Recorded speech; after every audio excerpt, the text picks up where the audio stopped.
All right, welcome to another episode of Closers Are Losers. Today we are going to go into rapid fire Q&A. Sometimes we do this about once a month, sometimes twice a month. We have so many people in our Facebook group. We have about 12,000 now. We do a live Q&A in there every single week, one of the trains that we do every week for the Facebook members.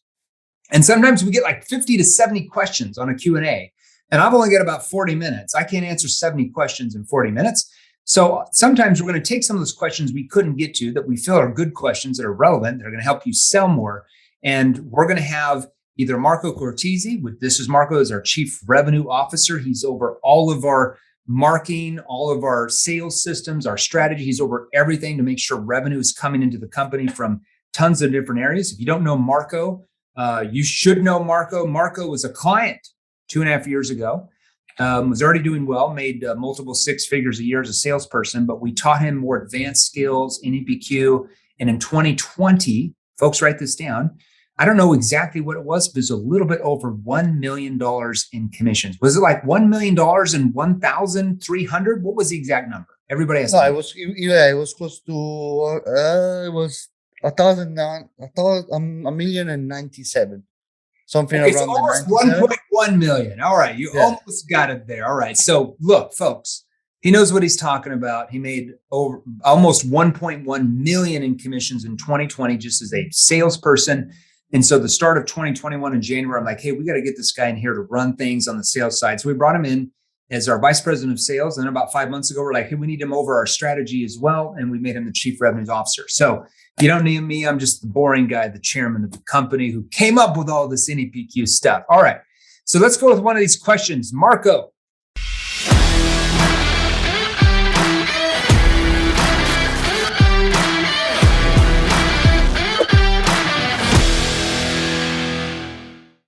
This question is from a Bill Brantley. Hopefully I'm pronouncing that name right. He says, or here's his question. Hey guys, I work really, really hard and I put in a lot of hours, but I'm not selling what I need to be. What should I do? Okay, well, first and foremost, Bill, you need to become a client so you learn how to sell the right way so you don't kill yourself. I was at an event. This was right before COVID. And I asked this question in the room. There's about 500 salespeople there. I'm like, hey, raise your hand in here if you work hard. Guess how many people raise their hand? Everybody, raise their hand. Yes, I work hard. Now, I also said, raise your hand if you're making the money you want to make as a sales professional. And about 3 people raise their hand. Okay. Hard work does not mean that you are going to sell a lot and make a lot of money. You can work your butt off. You can work 12, 14, 15 hours a day. But when the prospect answers the phone and you don't know what to say, and more importantly, ask, that triggers that prospect to want to engage with you, to want to open up to you, and they emotionally shut down, well, you're just another salesperson. Then they're going to try to get rid of you fast, and you're not going to make that much money. So it's all about learning the right skills. Tony Robbins has a great quote, and it's one of the first quotes I ever heard from him that changed my life when I first got into sales and was struggling 20 years ago. And he said, most people fail for the simple reason they don't learn the right skills that are necessary to succeed. They don't learn the right skills. Notice what he said. They didn't learn the right ones. He goes on to say that everybody's taught skills. Salespeople are taught skills, but the ones who fail are the ones who are not taught the right ones. So we have to make sure that we are taught the right ones. Marco, what's your experience in that? Okay, the most important things for me really works in this way. So working hard doesn't mean that you're doing the right things, because if you run in the wrong direction, you still run in the wrong direction. You're still gonna so, but you need to dial it. You need to actually dial it back, and rather than working hard, is assess hard. That means assess what is not working. Be rational about what you need to change.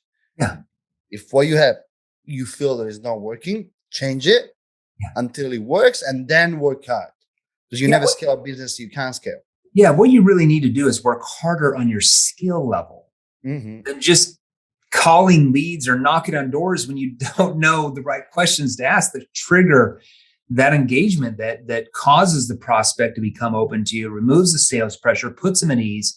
and gets them to persuade themselves. So you need to work harder on learning the right skill level. And once you have this right skill level, if you want to take it to an even higher level, then you can go out and work hard and actually convert the people you're talking to. So in our ballgame, when we train companies how to sell, we don't focus on the number of dials or the quantity of dials or the quantity of prospects they're talking to. Do you know what we focus our KPIs on? The amount of quality conversations that they're having with the prospect. The amount of quality conversations, not the amount of quantity people that they're just rehearsing a script that sounds like a robot where 9 out of 10 people just slam the phone down. That is not going to help you if you're a business really scale your company. And if you're a salesperson, it's not going to make you, multiple 6 figures or higher selling that way in our day and age for sure. Yeah, absolutely. That was a good question. Let's do another one here. Sarah Jean, thank you, Sarah, for having an easy name. Ask, what are some ways to draw out a prospect's emotions, and why does that matter in sales?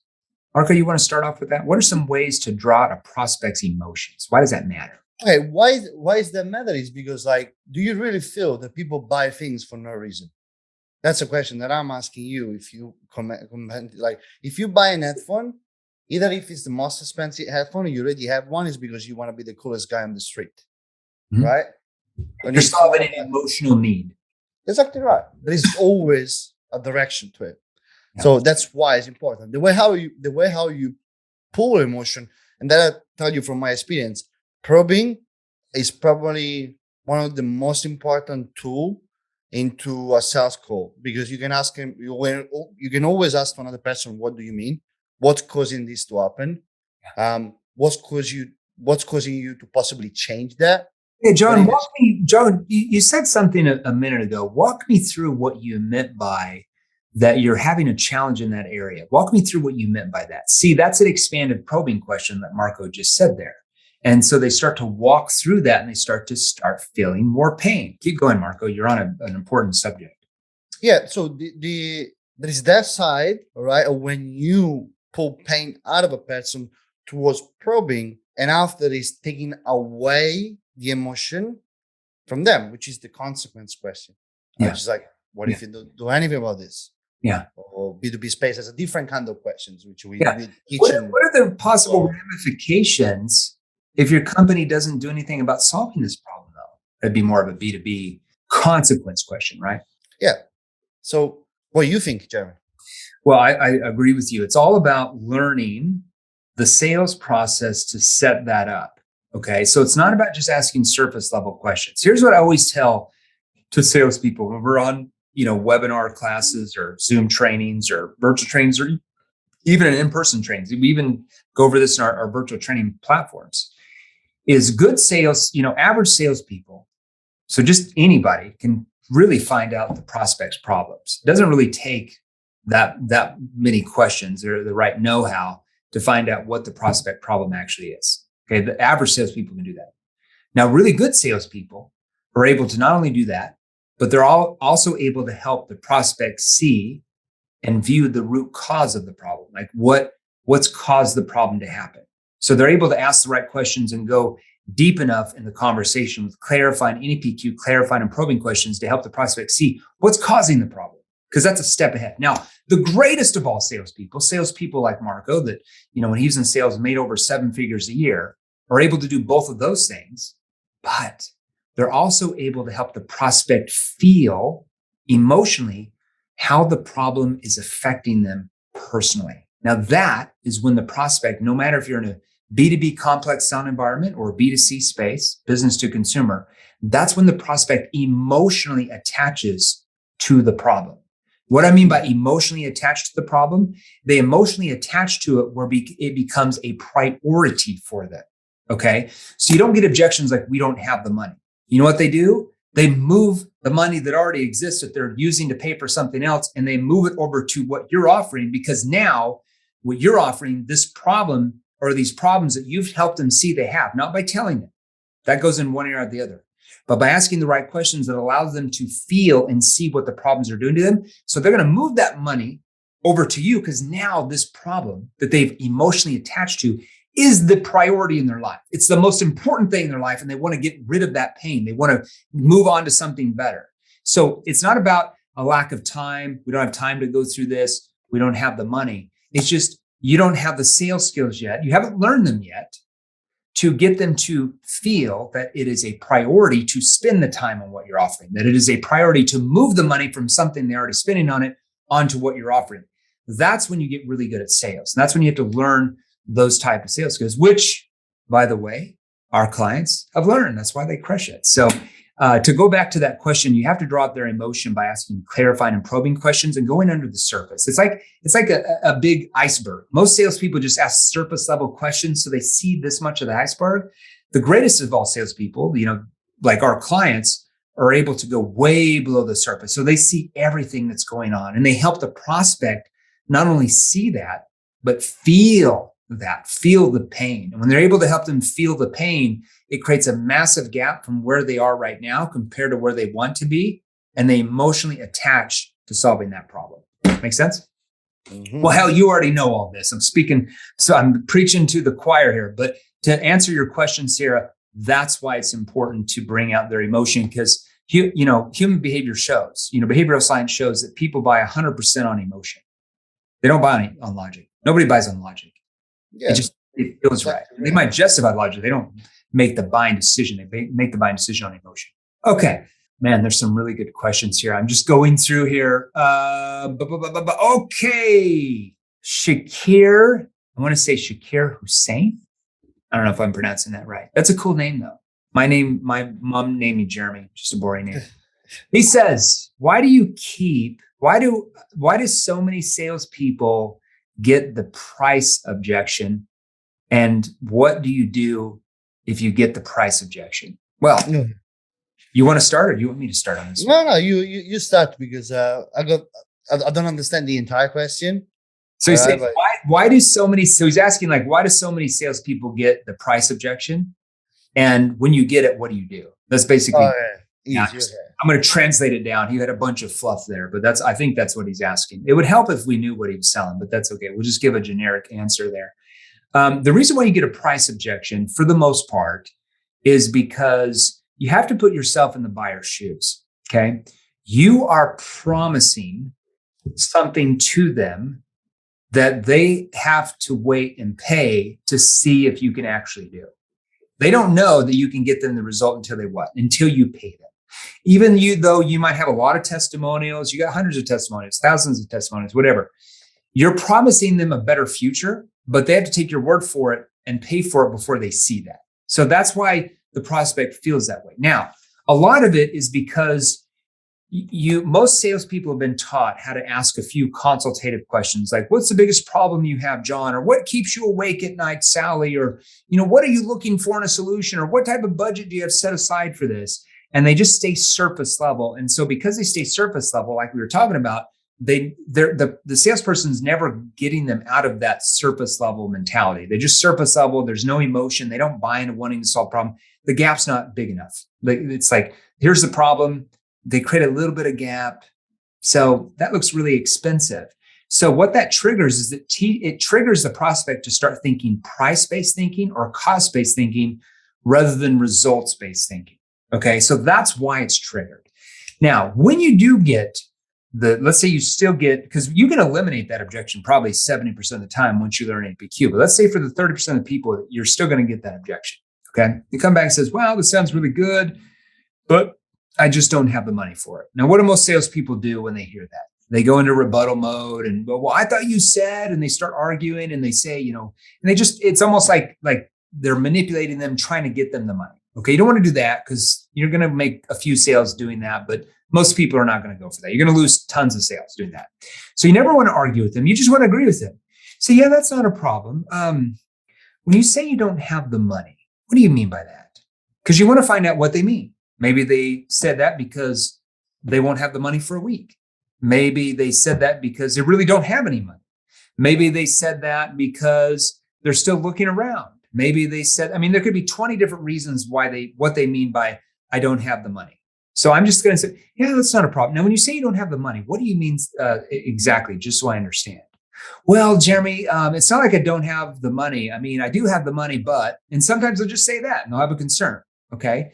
Now, whatever they say after that, typically it's going to be like, well, I just really, let's just say like, oh, I really want it, but I don't have the money. We just, things are tight right now.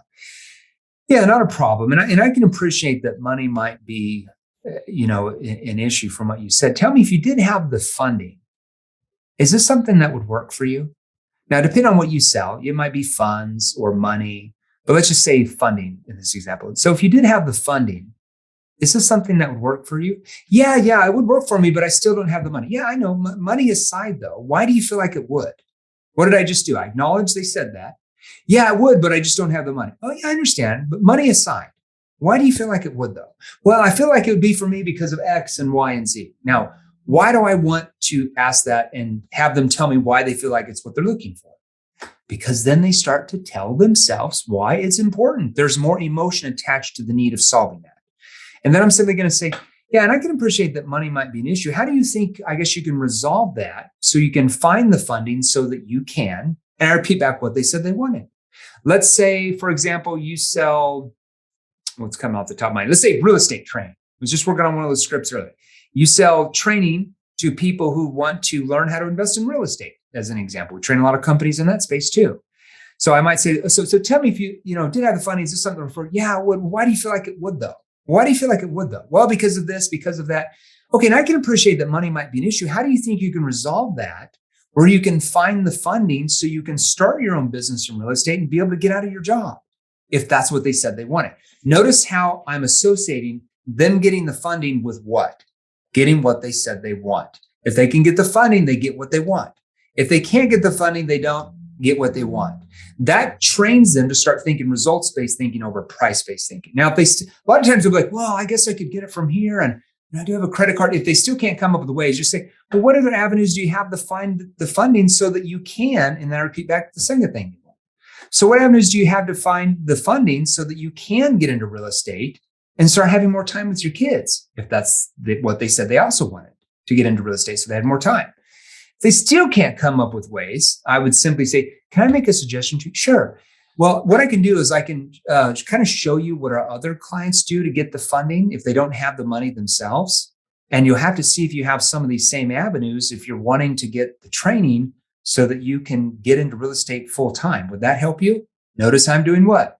Saying, here's what other clients do to get the funding so that they can get here.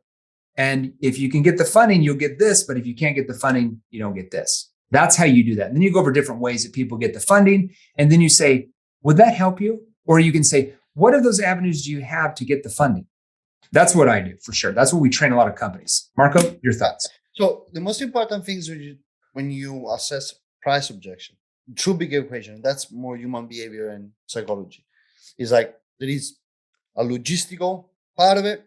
And whatever Jeremy laid out is perfect for you to understand those two. Logistical part of it and fear-based part of it. Logistical is like, hey, my Amex is maxed out. As right now, I can't give you the entire full amount. We're going to a deposit, pay the rest when you clear your Amex. We move forward or we ask for funding. But the prospect wants to do it. He just is a little bit shy to tell you, hey, man, I don't have the money just right now, or we'll be able to have it tomorrow. So you need to recognize language and probe, like Jeremy did, into that. Yeah. The other one is fear. Fear is based of like, hey, am I going to get the results? Yeah. Hey, like, is it worth the value? And all that jazz. If I pay him, am I going to get this? Like, is it worth it? Yeah, 100%. Exactly. Which falls into the category of what we teach into our advanced training, which is you need to turn a yes. You need to turn a no into a yes by changing the perspective of when a person thinks, because they are thinking money-based thinking. So if you're and I don't know what's the price of what you sell, I don't know what you sell, but let's say either if you're selling an iPhone for $2,000, they think about the $2,000. They don't think about the iPhone. So they don't think about the results of what the iPhone is going to give them, like better cameras, like they're going to look cooler with their friends. Like you're not selling the iPhone, you're selling the results of what the iPhone does for you. Exactly right. So they don't think results-based thinking, which is what you're going to try to challenge them without pushing them, but making sense into what they say to feel that way. Now, the last thing, and I want to go too long, but that's really important. There's two types of results-based thinking. There is identity-based thinking, which is like, so people buy expensive stuff for expensive reason, for identity.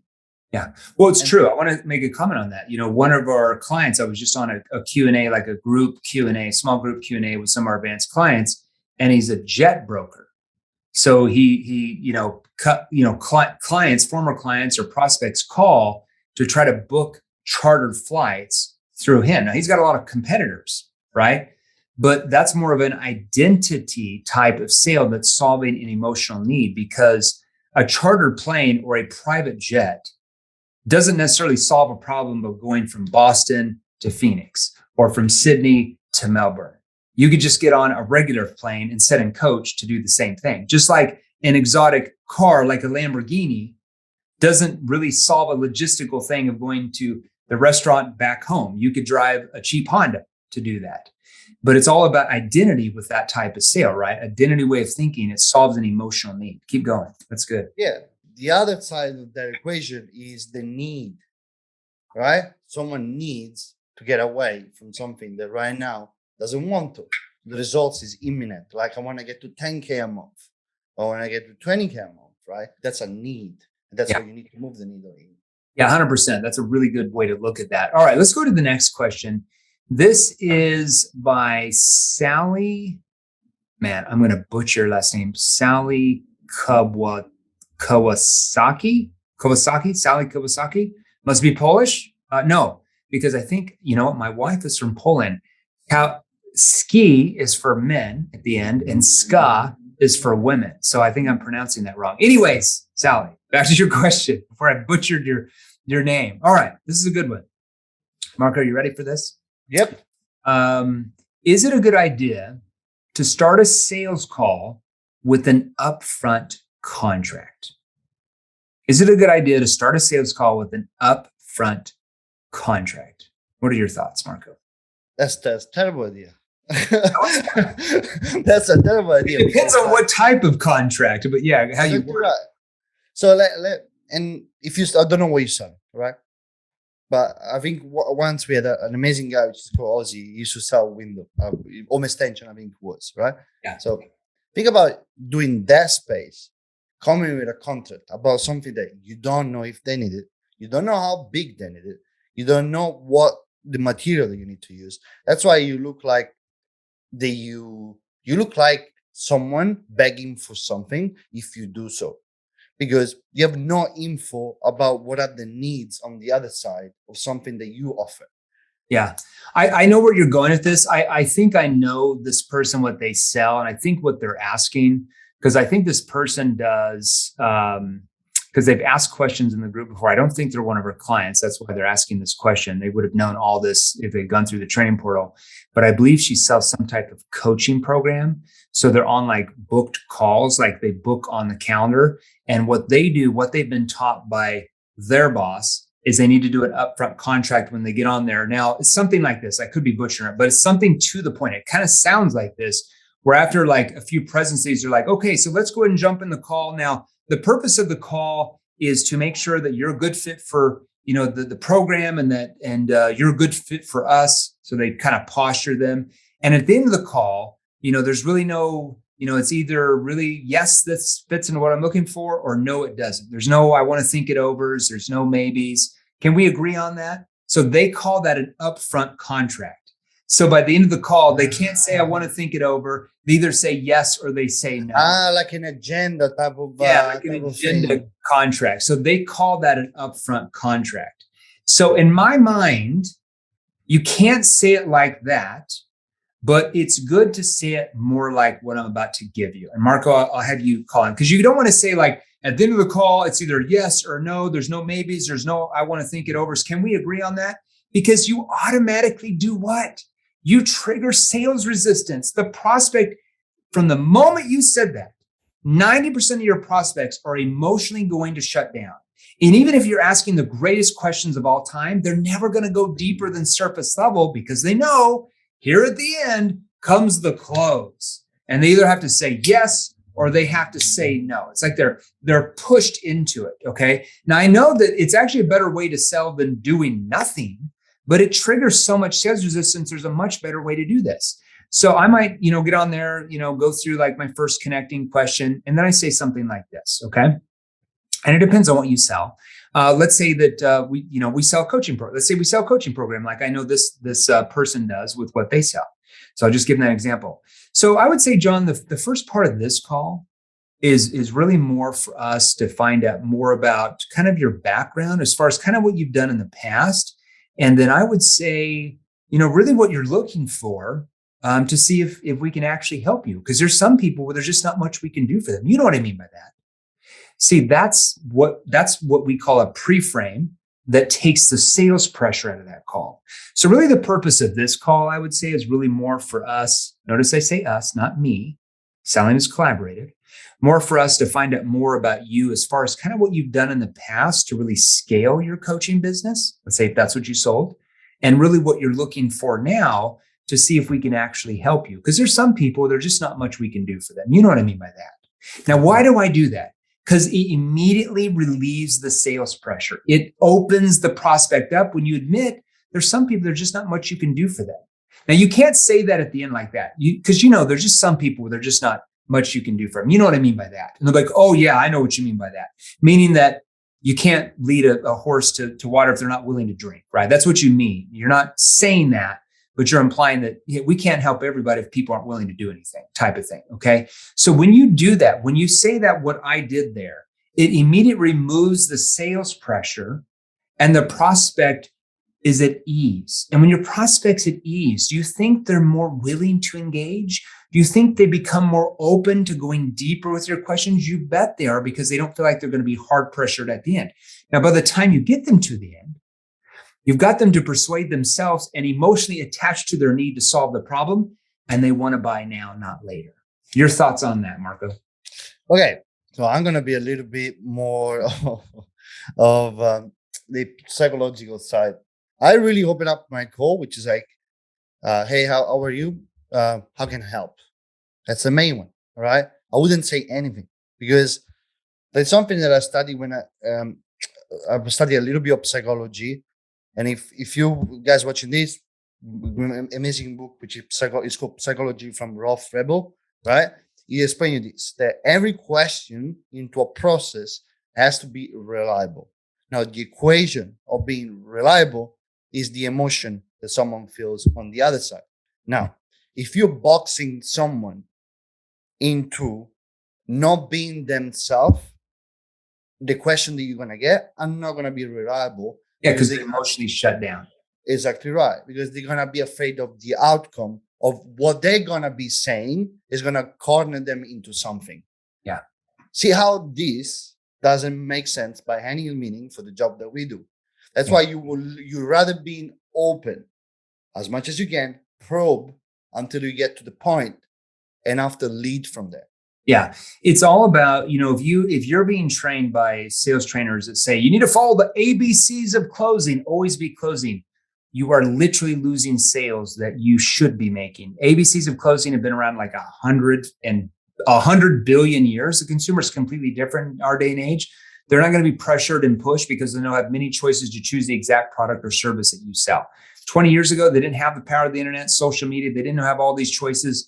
The link to the consumer was you, the salesperson. It wasn't social media. It wasn't reviews online. It wasn't, the internet. Now they know everything about you by simply doing a Google search. 20 years ago, they didn't have that information. They only got it from the salesperson. Really, salesperson or maybe a TV commercial or a radio ad. That's about it. Okay. Or a newspaper. All right.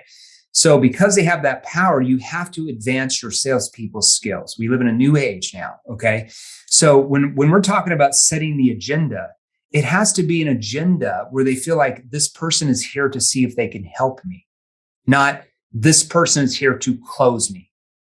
They feel that they're done, emotionally done. That's why we say, really this call is more for us to find out more about your background. Let's say if you sold coaching services to help coaches scale their companies, because that's what that lady sells to ask that question.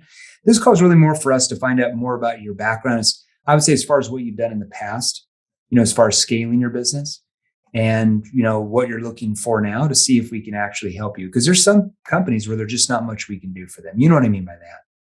And that low key and relaxed tone, they're like, yeah, it just relieves the pressure. You have to follow not the ABCs of closing, but the ABDs of selling. Always be disarming. Throughout that conversation, from the very first words out of your mouth to the middle of the conversation, to the end of the conversation, to even setting up a second call demo or a third call proposal, depending on what industry you're in, B2C, B2B, it doesn't matter. Okay, your sales cycle. Throughout that sales process, you always have to ask the right questions that disarm the prospect and triggers them to keep wanting to engage and wanting to open up. The moment you go into ABCs of closing and try to hit them on the head with your assumptive selling techniques is the moment that many of your prospects, especially if you sell something that's more than like $5, is that's when they emotionally start to shut down and you get a lot of objections. All right. Marco, I think we're about 30 minutes right now. Great job. I'm glad we got some of those questions answered today. Now, if you want to learn more about what we do and how we can help you sell a lot more of your products and services, there's going to be a link on this page somewhere. Go to our Facebook group. Why the hell have you not joined our Facebook group yet? Like, people, if you're not in our Facebook group, you are losing sales that those people are making right now. So you just go to that link, or you can go to www.salesrevolution.group. So salesrevolution.group, right when you join, there'll be like a 2 or 3 question survey, nice and easy. What industry you are, what are your products and services? Keeps track of the data of the people that are in our group. Got about 12,000 some people in there right now. It's growing rapidly, sales professionals and other entrepreneurs and business owners.